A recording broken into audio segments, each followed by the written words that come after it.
people, let us welcome our beloved and hardworking Senator Testament, Senator Joel Villanueva.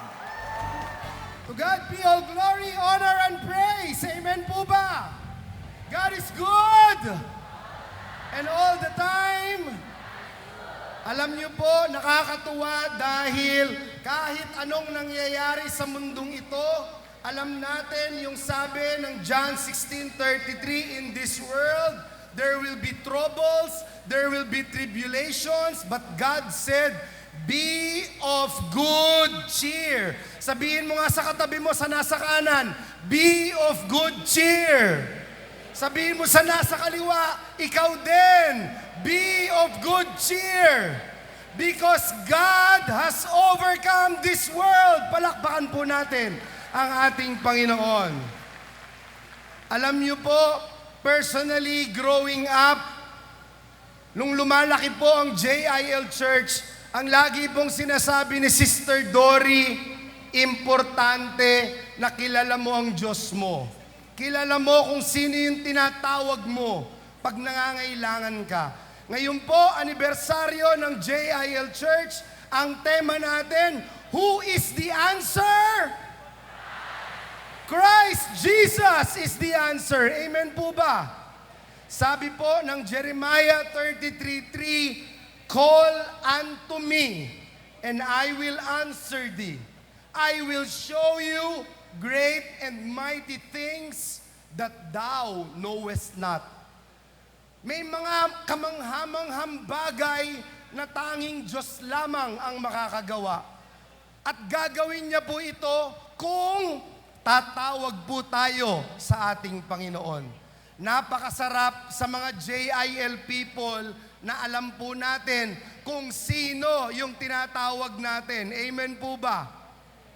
Pagka may sakit karamdaman tayo, pagka iniwan tayo ng ating kaibigan, pagka nasasaktan tayo, pagka nalulungkot po tayo, alam natin, meron tayong tatawagin. Sabi ng Matthew chapter 11 verse 28, sino man sa inyo ang nabibigatang lubha? Sino man sa inyo ang merong mabigat na dinadala? Ang sabi po ng Panginoon, lumapit kayo sa akin. At kayo ay makakaramdam ng kagalingan.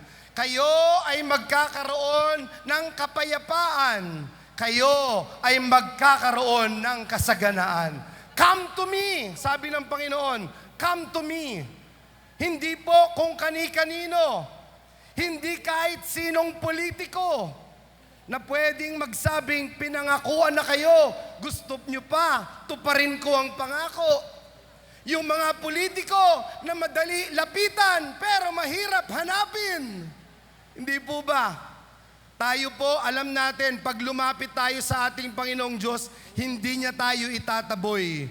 Bagkos, pag lumapit tayo sa Kanya, merong sagot sa ating problema. May sagot sa ating dinadala sapagkat alam natin that Jesus is. Amen. Napakasarap po na alam natin ang sagot. Christ is the answer. Maliwanag pa sa sikat ng araw. Ang tanong sa ating mga kaisipan, klaro ang sagot, si Hesukristo. Kaya JIL people, sa bawat isa na JIL mula po sa Luzon, Visayas at Mindanao at sa 4 na sulok ng daigdig, mula po sa aming pamilya, kay Sister Gladys, sa aking mga anak na si Jaden at si Gwen, bumabati po kami sa inyo ng happy, victorious 46th anniversary JIL people. God bless you all. Keep on pressing. Press on. Press on to win the prize of what God has prepared for all of you.